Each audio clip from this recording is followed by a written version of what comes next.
Oh, saan ka na naman pupunta? Papalamig muna ako. Kakasawa na din. Puro na lang tayo away. Kasalanan mo yan. Palagi mo na lang pinipilit ang gusto mo. Ako ba talaga? Ikaw ba? Pinapakialaman ko ba yung perang kinikita mo? Di ba hindi? Bakit, Masom? May karapatan naman ako sa iyo, ah. Anong karapatan ang sinasabi mo? At bakit? Sino may karapatan sa'yo? Sige nga! Makalis na nga! Buti sa labas, payapang utak ko! Hindi ka kaya dito! Masong! Masong, kinakausap pa kita!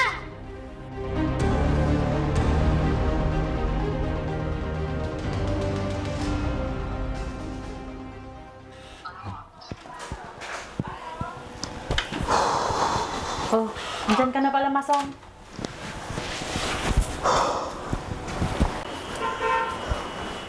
Sobrang pagod ko. Ang dami naming ginawa. May naluto na akong pagkain. Baka gusto mo nang kumain. Mamaya na. Di rin ako makakain pag pagod. Ikaw, kumain ka na ba? Oo, tapos na akong kumain. Hindi na kita nahintay. Ganun ba? Siya nga pala, nakapagpadala ka na ba kay Abby? Naku, hindi pa pala. Nakalimutan ko. Ano? Paano mong nakalimutan? Dapat katapusan pa lang, nagpapadala na tayo. Kawawa naman si Abby. Hindi ko nga naalala. Pasensya na. Sana sinabi mo sa akin, para ako na lang nagpadala. Eh, ano nga magagawa ko kung nawala sa isip ko? Nasa'yo na nga yung pera, di mo pa nagawa. Eh, ano naman ngayon kung hawak ko? Para yun sa mga gastusin dito sa bahay. Kung tutuusin, kulang pa nga yun eh. Hindi talaga babagay sa itsura ng motor mo, yung gulong mo. Pag yan ay marumi, maputla at naninilaw. Pero mabuti na lang at mayroong ganitong product na kayang ibalik ang dating itsura ng gulong. Ito ang GR4 Tire Black, ang sikreto sa makintab at protektadong gulong. Madali lang gamitin ito. Mag-apply lang ng kaunting tire black sa sponge. Ipahay dito sa maduming gulong at pagkatapos niyan ay makikita mo na kagad ang resulta. Malilinisan na ang maduming gulong ng motor mo. Kita mo naman yung pagkakaiba. Kanina ang dumi at sobrang putla. Pero ngayon, mukhang bago na. Kaya kung gusto mo magmukhang bago yung gulong mo, ilalagay ko na yung link dyan para mabili mo na. Gastusin dito sa bahay. Kung tutuusin, kulang pa nga yun eh. Paano naging kulang yun? Puro ka kasi luho sa katawan.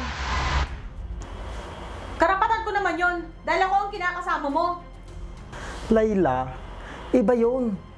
Para yun sa anak ko.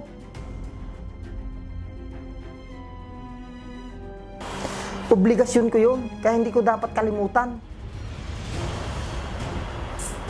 Oo na. Ako nang bahala sa padala.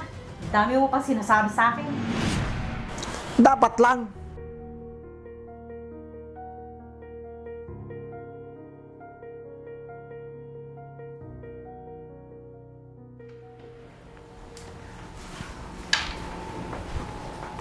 Layla, bakit mo naman ako pinaya sa mga kaibigan natin?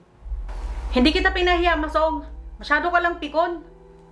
Alam mo naman na ayaw ko yung pinag-uusapan yung tungkol sa pamilya ko, di ba? Bakit, Masong? Huwag mong sabihing nagsisisi ka na ako ang sinamahan mo at iniwan mo ang pamilya mo. Huwag mo namang ipamuka sa akin yan. Alam naman natin na mali tayong pareho. At ako pa ang sinisisi mo ngayon? Oo, Layla. Nagsisisi ako sa mga nagawa ko. Talaga lang, ha?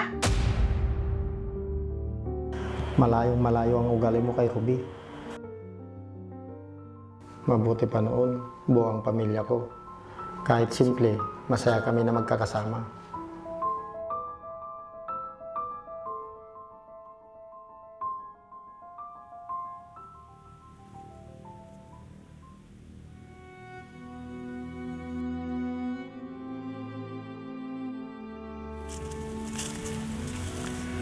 Nay, ayos lang po ba kayo? Ikaw pala, Abby. Nalulungkot lang ako. Naaalala mo po ba si tatay? Anak, yan sa dulo pakiayos mo. Sige po, tay. Mabuti na lang, may anak akong masipag. Daig mo pa yung lalaki, anak. Si tatay talaga. Kanino pa ba ako magmamana, kundi sa inyo ni nanay po? Mas gusto mo pang sumama sa akin kaysa sa nanay mo. Hindi naman po, tay. Sige kayo, pag narinig kayo ni nanay, baka magtampo po yun sa inyo.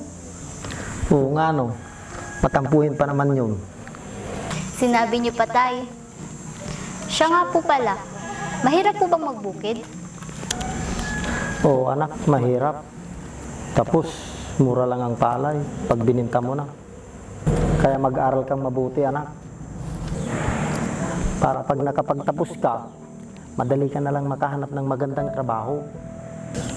Huwag po kayong mag-alala, tay. Mag-aaral po akong mabuti para sa inyo ni nanay. Maganda yan, anak.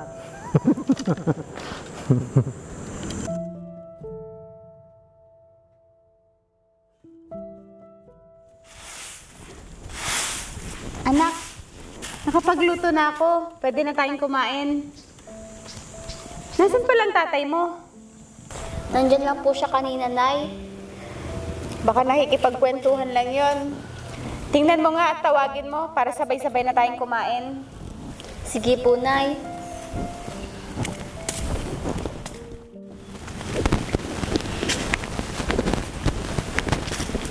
Tay, kain na daw po tayo, sabi ni nanay. Sige anak, tapusin ko lang to.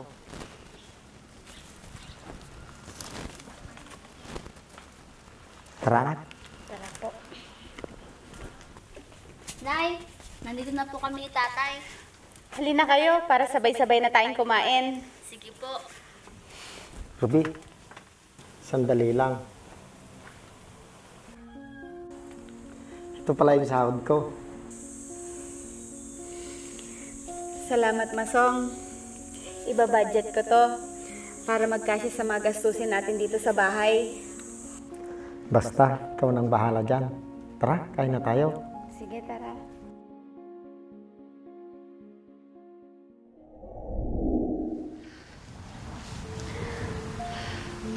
Hindi ko lubos maisip na iiwanan niya tayo at ipagpapalit sa iba.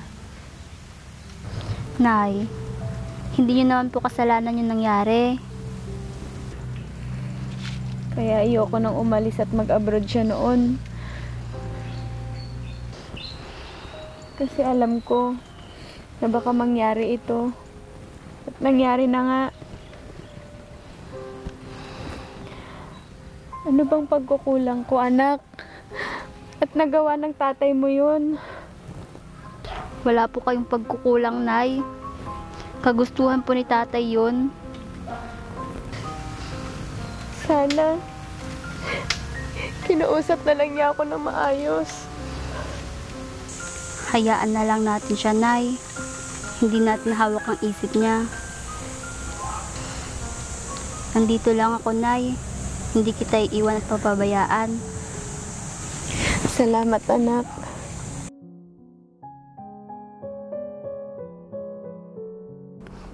Mahirap lumayo sa pamilya. Magtrabaho sa abroad. Nandyan ang lungkot, ang problema, at pangungulila. Kailangan lang natin labanan ito, lalo na ang tukso, para hindi ito makasira sa ating pamilya.